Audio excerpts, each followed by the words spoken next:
There we go. All right, 10:04. We're going to get going. Appreciate y'all hopping on. I know it was a different day this time, which makes things a little bit different, but I appreciate that. We will be on at 7 p.m. again tomorrow. So today's topic, it's an exciting one. How much water should I drink? I feel like that's probably the most boring possible title I could have come up with. I should have said, like, you're going to die if you don't watch this presentation. You're going to be dehydrated immediately if you don't watch this presentation. So I think there's going to be some good facts in here. I think the way we're telling this story is pretty good, and I'm excited to go through it. So think about Google. Every month, like everybody, tens of thousands of people ask Google, how much water should I drink? And Google will usually point you to something like this. It says, most people are dehydrated and they don't know it, right? That's probably the title that I should have used for this presentation. So Google will list out headaches, constipation, you got stinky breath, other dehydration dangers, and they'll encourage you to just guzzle up water like crazy. In reality, though, the answer to that question, how much should I drink or how much water should I drink, is pretty short and simple, and it's really not sexy. So it was interesting to come up with a presentation for this. But if you're thirsty, drink something.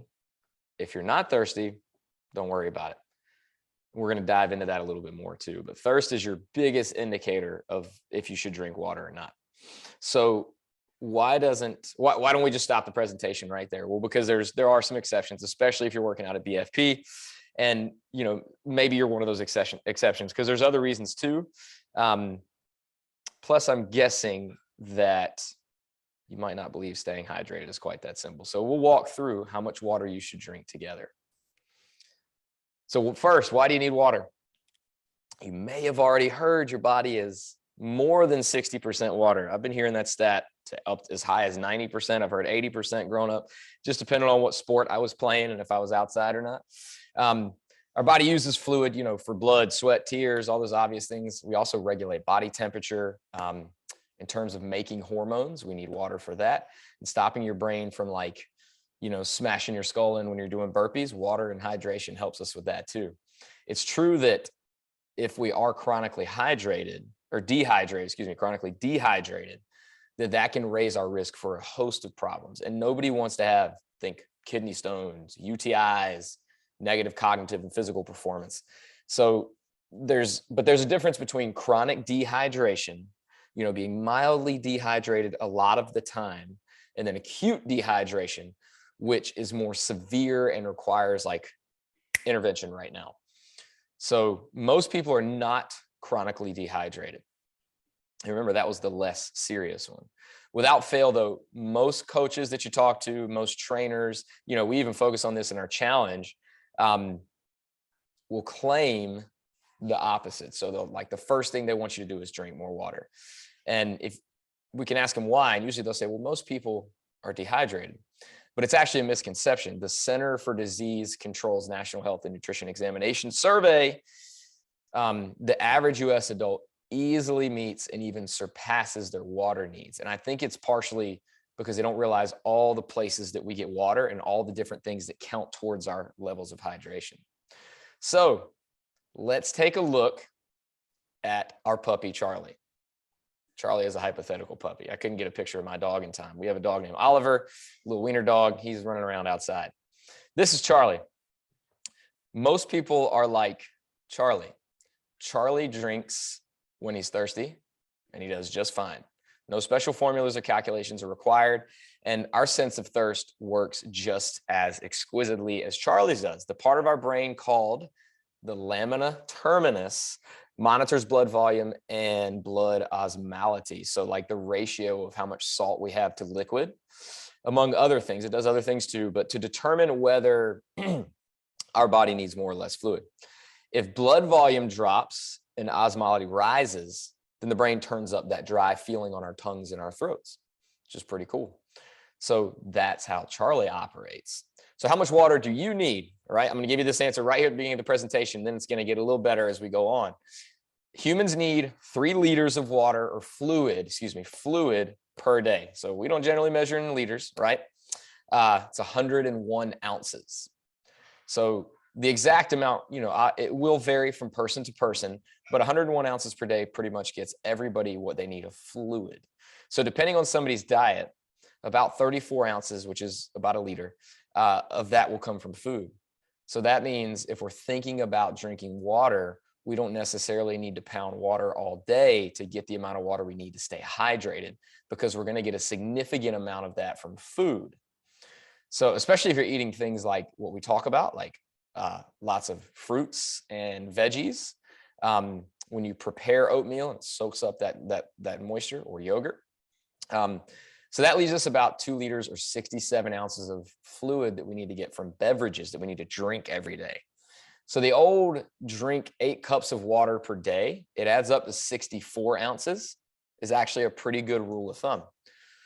We say 7 because if we can get people to drink 7 or more, they're going to hit 8. So that's where that comes from, drinking 8 cups of water, 8-ounce servings of water, because it gets you generally pretty close to what you need on top of the food that you're eating, as long as you're eating a pretty steady diet. So how much water do you need depends on a lot of different things.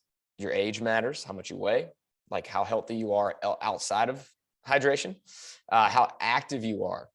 And if you're small and you don't move much, then you might need less than 3 liters. If you're larger, or if you also exercise, like in a hot and humid environment during the summer, not like today, or not in the AC at breakaway, you probably need a little bit more water. So that's why thirst is probably the best gauge that you can use, rather than just forcing yourself to chug a whole bunch of water every day, unless you're a really active athlete. So think like practice 2 days a week, or 2 hours a day every day. If we're older, like over 65, or if we're pregnant, that matters as well. We're not going to dive specifically into all those for this presentation, but we can talk about those at some other time. So flash fact, this is what I want to throw in here, because I love coffee so much. It's probably one of my favorite things in the world. I always tell my wife, like, my ideal day is either in front of ocean, mountains, or a lake. And ideally, I start it with a cup of coffee and I end it in the exact same spot with a beer. That's like the ideal day for me, or not ideal, that's the perfect day for me, really. And maybe my kids are around, but they're not being too loud. You know, if I can see them, that's pretty cool, but they're not being too loud. So let's talk about caffeine in general, because that's really what we're talking about here. When we look at dehydration and caffeine, right? We all learned, and I learned this in college, caffeine is, no, I forgot the word. Oh my God, the word that means it's going to make you go to the bath. Diuretic. Caffeine is a diuretic. But that doesn't mean it dehydrates you. So it just increases your fluid output somewhat, right? Which really shouldn't come as a surprise to anyone who's ever had a cup of coffee before you got to get on a flight, or if you get in the car and you've got coffee and you've been driving and you're stuck in traffic. Those extra trips to the restroom, however, don't necessarily lead to dehydration. So there was one study where researchers asked men to drink either 4 cups of coffee or 4 cups of water. And though the coffee drinkers produced slightly more urine over a 24-hour period, they were no less hydrated than the water drinkers. So other research did the same thing, but they did it drinking soda, like just regular soda. They call it cola. And the results were the same. And, you know, because just 2 different methods of bringing in caffeine. So when we're talking about caffeine specifically, caffeine does not dehydrate you. So coffee does not dehydrate you. I mean, to be logical, think about coffee like how it's made. It's a bunch of water pressed through coffee grounds. It's just brown water for the most part. So if anything, you're bringing in more water. So let's answer this. If you're talking about, like, you know, drinking 8 cups of water a day, like, this counts as a cup of water. Okay. So it's not just plain water. This counts. This hydrates you. And that's practical, right? That matters. So the bottom line, whether it's tea, soda, coffee, anything with caffeine for the most part, unless there's something weird, they're just as hydrating as water. Very, very important for you to know. If you're like me, if you start your day doing things on a computer, which tends to lead, that's the time I tend to drink the most coffee as opposed to water. Don't feel bad on yourself that you're, like, not hydrating, or that all the coffee you're drinking is doing something negative to your level of hydration, because it's not. This coffee is cold. I just keep drinking it for effect. I'm gonna stop. So how much should you drink if you're exercising? Water. How much should we bring? How much fluid? So your thirst mechanism works pretty well during rest, but interestingly, during activity, it does not work as well. So in the 1930s, there was some research done where they took a dude and his dog, and they had him walk 20 miles together in 104 degrees Fahrenheit. It was in Nevada. You feel bad for the dog, right? But both the man and the dog could drink whenever they wanted. So they weren't dehydrated. They weren't told to walk a specific pace. They were just cruising. Now, 20 miles is a really long way because it had to get, this needed to be ethical. So they had to be able to push them to a level of intensity that they could both handle. And if it's walking, for a lot of people, that just takes a long time, especially for a dog. But that's pretty hot too. So they could drink whenever they wanted, both the man and the dog, but only the dog finished the walk well hydrated.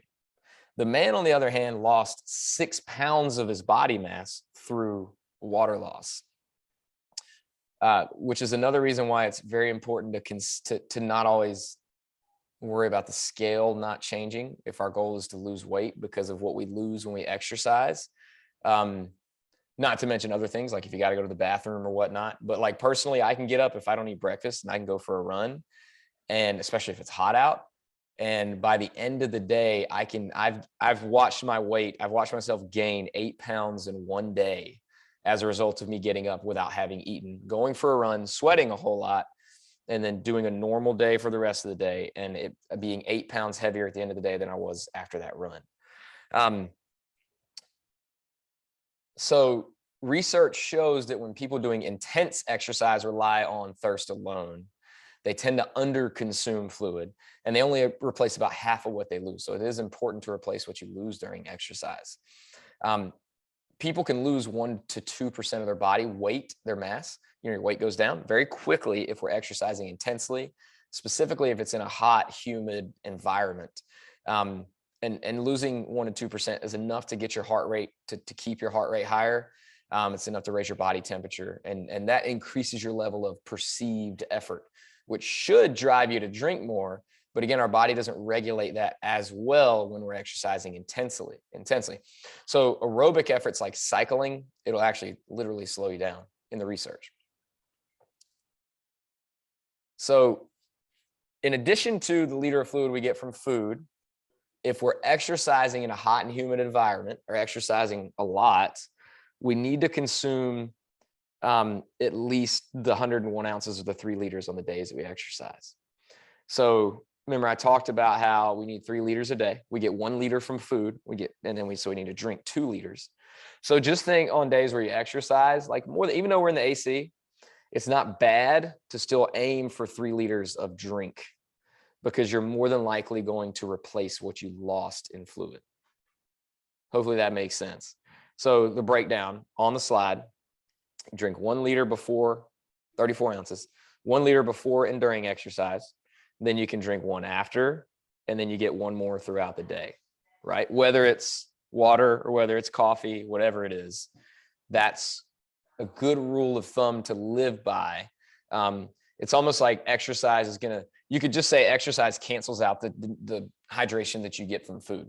It doesn't literally, but that's a good way to look at it. So if you're not exercising, drinking that 8 servings a day is good, but we probably need to take that up to 12 servings if we're exercising. So just think about that. Drink extra water on the days you exercise. Now, this is a little supplement plug, but during long duration and intense exercise, we need more than water. Think long, like 2 hours or more in hot conditions. So like sodium, potassium, we lose electrolytes. It's important to replace those too, because you can risk, low sodium, things like that. So instead of plain water, we can consume an electrolyte beverage, ideally one that's a little lower in calories. We do have our own at BFP now, the company that makes our supplements for us. We work with them to develop a hydration drink, and it's pretty tasty. It's not like my favorite flavor. It's the only flavor I could get them to make was strawberry lemonade. It's not my favorite flavor in the world, but it just depends on how tart or how sweet you like something, because you can always dilute it with water, because this is a powder that you mix with water. So here's a good one. How much should you drink if you want to lose weight? because most people want to lose weight, and we hear a lot of things about water in relation to losing weight. So a few years back, researchers did a series of studies that found that drinking water can increase how many calories you burn. It's pretty cool, right? However, they predicted that if you drink an extra 2 liters, so 67 ounces of water, it might only boost your energy expenditure by 96 calories. So it's not a lot, right? It's about like a banana. And you would get some hydration from that banana too. But it could contribute. I mean, if you're drinking extra water, so this is part of the reason it's part of the BFP high fives, because a lot of people want to lose weight. So if we can get you to drink an extra 2 liters of water, it boosts your calorie burning by 96 calories. I want to say this again because Jennifer just got back on.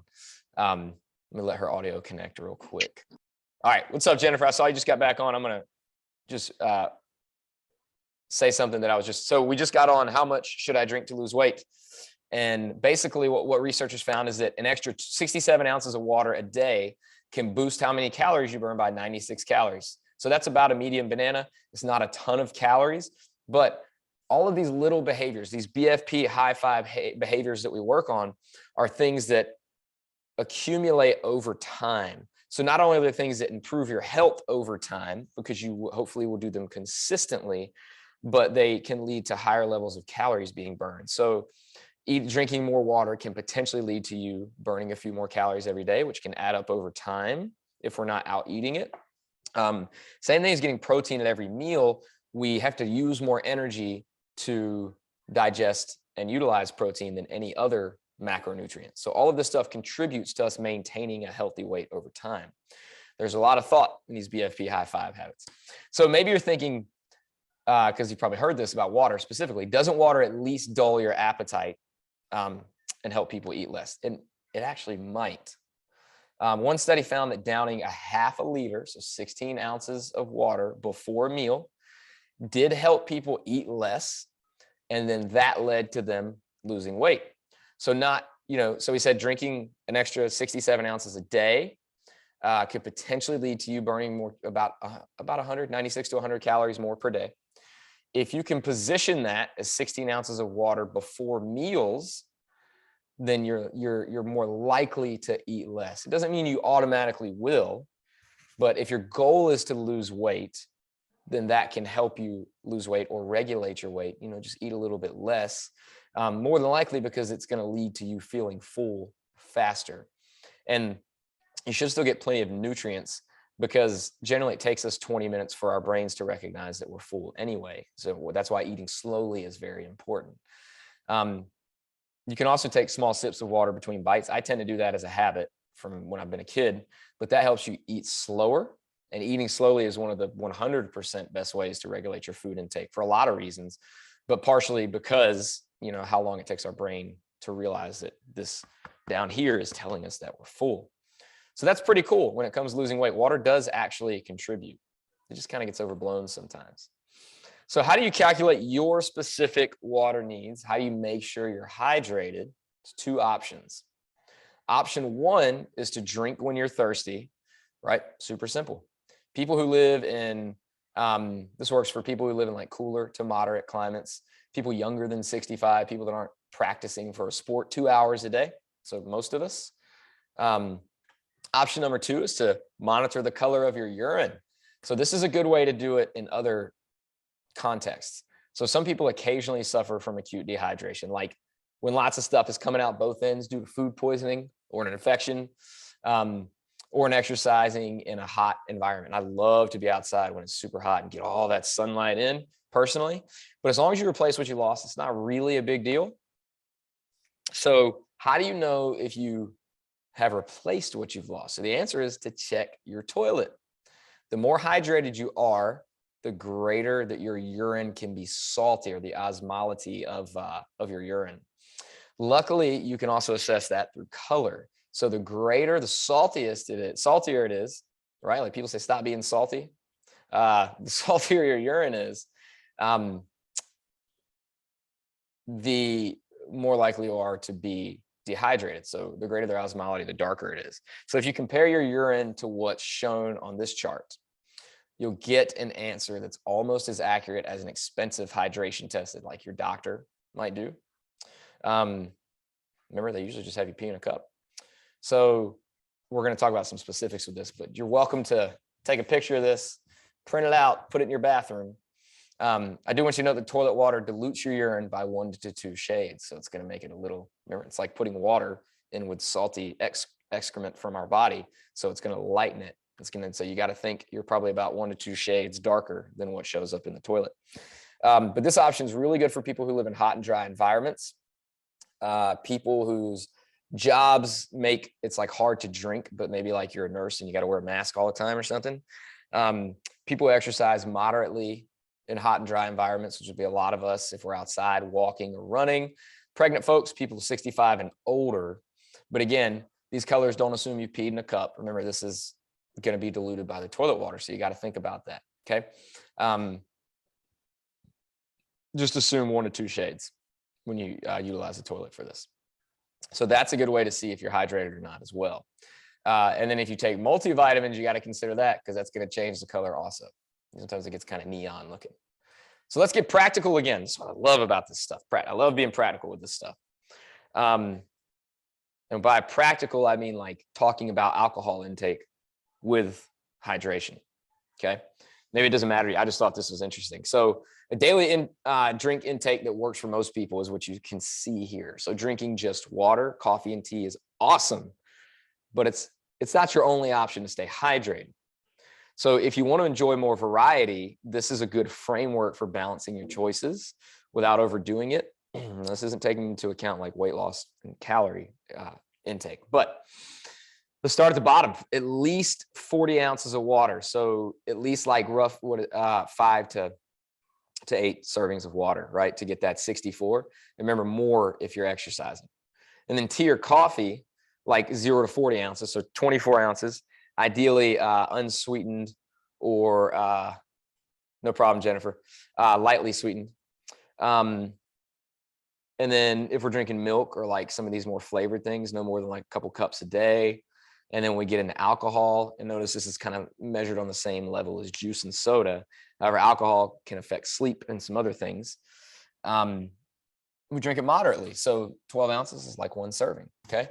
But you got to remember calories that come with this stuff too. Okay. If your goal is weight loss, you cut that top section out. You're going to bring in probably 150 to 300 less calories per day.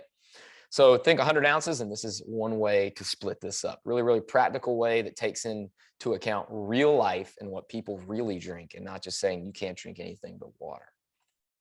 So in summary, you're probably doing just fine in terms of hydration, but with the exceptions that we talked about with exercise and hot and humid environments in mind, you can keep going along just like our puppy, Charlie. So drink when you're thirsty, and hopefully not from the toilet like the puppy might do. So that is our presentation today. Rachel, I see that's cool. You're good. Have a great day. So Robin, it's just me and you. Do you have any questions? I do not, but thank you very much. Your dog kind of looks like Charlie a little bit. Look, he looked as soon as I said that. She's a golden doodle. Yep, we've got those all, like my neighbors have them. They're all over the place. We keep her shaved down though, because we go to the beach a lot, and it's just easier if she doesn't have much fur. Yeah, for sure. Easier to clean. She's like always shaved. Right on. All righty. Thank you very much. Yeah, we'll see you later. Okay, bye.